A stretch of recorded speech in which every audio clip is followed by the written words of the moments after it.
नमस्कार। आइए सुनते हैं स्वामी निखिलेश्वरानंद जी की पुस्तक आधुनिक मानव शांति की खोज में का अगला अंक। आज हम दैनिक जीवन में शांति प्राप्त करने के लिए व्यावहारिक सूत्र विषय पर उनके विचार सुनने जा रहे हैं। महाराज कह रहे हैं कि आज का मनुष्य सचमुच शांति तो चाहता है, परंतु दैनिक जीवन में ऐसी ऐसी घटनाएं होती रहती हैं कि स्थायी शांति की बात तो दूर रही, कुछ समय के लिए भी उसे शांति नहीं मिलती। कई बार चारों ओर से दबोच दें ऐसी परिस्थिति बन जाती है, कहीं रास्ता नहीं दिखता।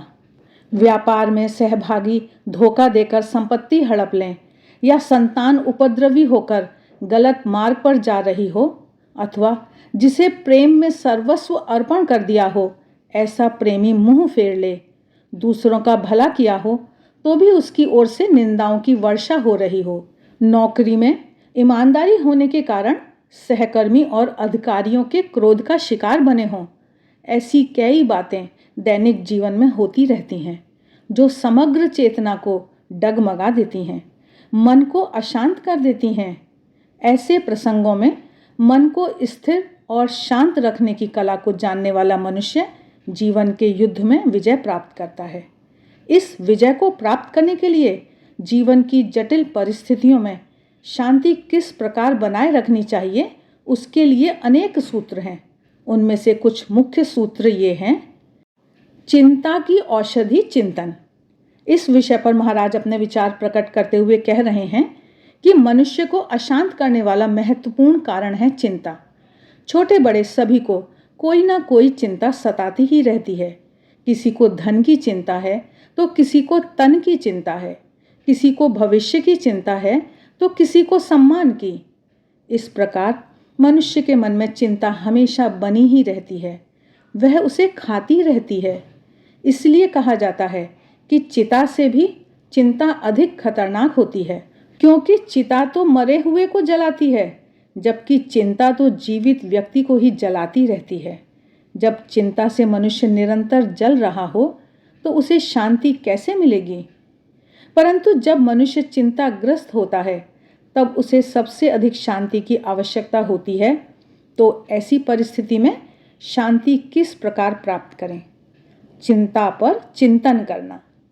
किसी भी परिस्थिति के विषय में चिंता करने से तो दुख और अशांति बढ़ती ही है, परंतु उस पर चिंतन करने से चिंता कम होती जाएगी। चिंता पर चिंतन करना, मनन करना, उसका विश्लेषण करना। विश्लेषण करने से स्पष्ट रूप से जान सकते हैं कि हम जो चिंता कर रहे हैं वह बिल्कुल व्यर्थ है। मनोवैज्ञानिक कहते हैं कि हमारी 80% चिंताएं केवल काल्पनिक ही होती हैं। काल्पनिक चिंताओं से दुखी होना तो मूर्खता ही मानी जाएगी। जिसका अस्तित्व ही नहीं है उसके विषय में चिंता करना मूर्खता का लक्षण है। यह बोध जागृत होने के बाद चिंता चली जाती है। मानसिक चिंता से मुक्त होने के बाद समस्याएं हल्की हो जाती हैं या वह ध्यान देने योग्य नहीं लगती।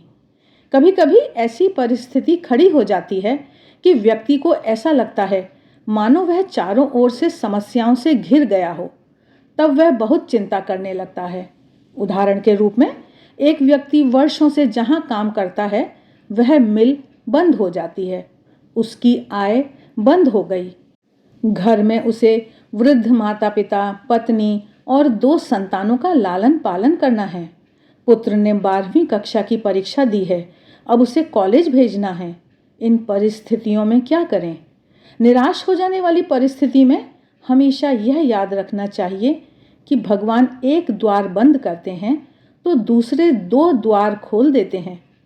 ईश्वर में संपूर्ण श्रद्धा और विश्वास रखकर निष्ठापूर्वक प्रयत्न करने से भगवान दूसरा द्वार खोल देते हैं। इसके अलावा मनुष्य को यह सोचना चाहिए कि जीवन में सुख और दुख तो आते रहते हैं। जैसे सुख भी स्थायी नहीं है वैसे ही दुख भी स्थायी नहीं है। भगवान बुद्ध कहते हैं, सर्वम क्षणिकम दुखमपि क्षणिकम। सब कुछ क्षणिक है, दुख भी क्षणिक है। सब कुछ अस्थायी है। इतना समझने के बाद सुख और दुख दोनों में तटस्थता आ जाती है। फिर किसी भी प्रकार की बाहरी घटनाएं विचलित नहीं कर सकती। श्री श्री माँ शारदा देवी भी कहती हैं, कोई भी कठिनाई अधिक देर तक टिकती नहीं है, पुल के नीचे के पानी की तरह तेज गति से बह जाती है। कठिनाइयाँ और दुख क्षणिक हैं, ऐसा मानने से कठिनाइयों और दुखों का भार कम हो जाता है। कई बार मनुष्य आशा के विपरीत परिणाम आने से उद्विग्न हो जाता है। एक छात्रा ने एमए की परीक्षा दी। विश्वविद्यालय के परीक्षा परिणाम में 5 अंक कम आने से वह प्रथम श्रेणी में उत्तीर्ण नहीं हो सकी। इससे उसे बड़ा मानसिक आघात लगा, क्योंकि यदि वह प्रथम श्रेणी में आती तो उसे अमेरिका में उच्च अध्ययन के लिए छात्रवृत्ति मिल जाती और उसे बहुत आगे बढ़ने का सुअवसर मिलता। इसके कारण कई दिन तक वह रोती रही, पर बाद में उसे एक अच्छे कॉलेज में अध्यापिका के रूप में नौकरी मिल गई और उसे छात्राओं को पढ़ाना बहुत अच्छा लगने लगा।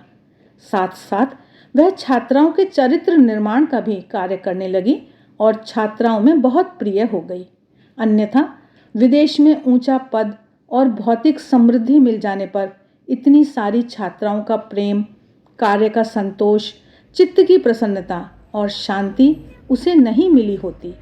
यह सत्य घटना बताती है कि जो सोचा हो यदि उससे अलग हो जाए तो चिंता करने के बदले उसे सहजता से स्वीकार कर विपरीत परिस्थितियों में हंसते हुए कार्य किए जाएं, तो विपरीत परिस्थिति भी अनुकूल हो जाती है।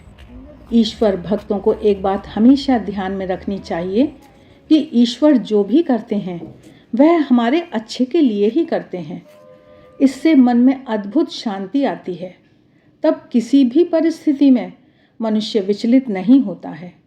इसलिए जब भविष्य में चिंता हो, हाय अब क्या होगा, ऐसा सोचकर हाथ पर हाथ रखकर बैठने के बजाय पुरुषार्थ में लग जाना चाहिए। इसके लिए क्षमता अनुसार पुरुषार्थ करो और फल की चिंता ईश्वर पर छोड़ दो। Do your best and leave the rest का सूत्र याद रखना चाहिए।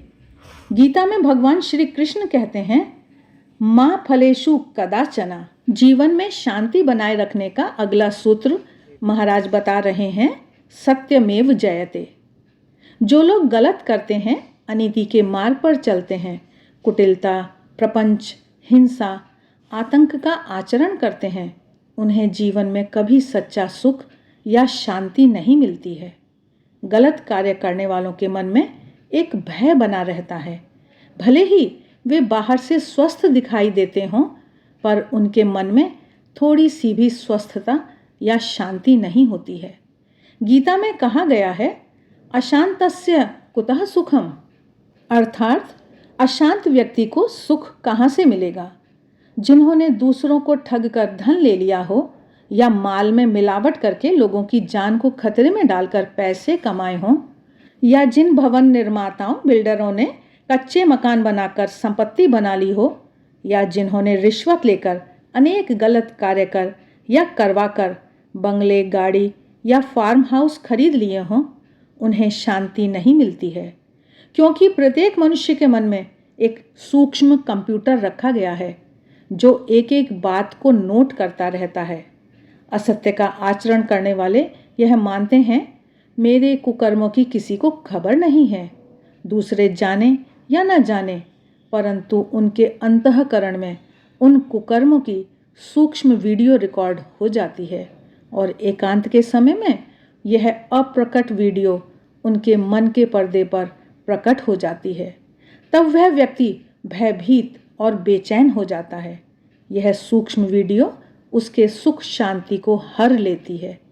गलत कार्य करने वाले का समग्र जीवन भय, असुरक्षा और अशांति में ही बीतता है। एक बिल्डिंग कॉन्ट्रैक्टर को उसके गुरु ने एक दिन कहा, भाई हमेशा सच्चा काम करना, व्यवसाय में भी गलत काम मत करना। पर गुरु महाराज, हमारा व्यवसाय ही ऐसा है, ईमानदारी पूर्वक करने से व्यवसाय नहीं चल सकता। गुरुजी ने कहा, कैसे नहीं चलेगा, करके तो देखो। पर गुरुजी, मेरा सहभागी पार्टनर नहीं मानेगा और मैं अकेला पड़ जाऊंगा। गुरुजी ने उसे समझाते हुए कहा, गलत कार्य करने वाले सहभागी पार्टनर के साथ कार्य करने के बदले अकेले ही रहकर ईमानदारी से व्यवसाय करना अधिक अच्छा है। उस कॉन्ट्रैक्टर को गुरु महाराज में श्रद्धा थी। उनकी आज्ञा का पालन उसे करना था, इसलिए उसने कहा, ठीक है महाराज, जैसी आपकी आज्ञा, आशीर्वाद दीजिए। आपकी इच्छा और आज्ञा अनुसार मैं सच्चाई से व्यवसाय कर सकूं। फिर उसने अपने पार्टनर से बात की, मैं गलत कार्य नहीं करूंगा। पार्टनर ने कहा, मूर्ख है तू, इतने अच्छे चल रहे व्यवसाय को नष्ट करना है? हम जैसा कहेंगे वैसा ही करना पड़ेगा। नहीं, अब मैं वैसा नहीं करूंगा। गुरु के प्रति श्रद्धा के कारण उसने अपने पार्टनर को बता दिया। सहभागी पार्टनर ने उससे कहा, तो हमारे साथ तू साझेदारी नहीं कर सकता है। तब दोनों अलग हो गए। गुरु के वचनों में विश्वास रखकर छोटे स्तर से उसने अपना स्वतंत्र व्यवसाय शुरू किया।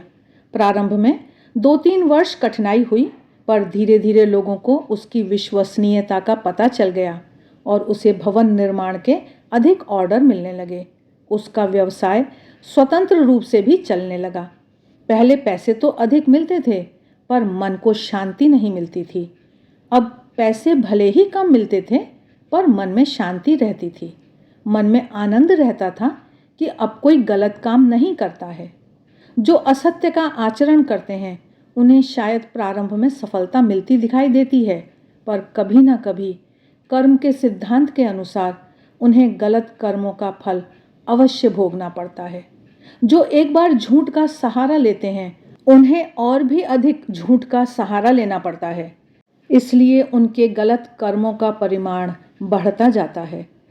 इससे उनके मन में शांति तो रहती नहीं, पर एक प्रकार का भय और असुरक्षा का भाव उन्हें सताता रहता है।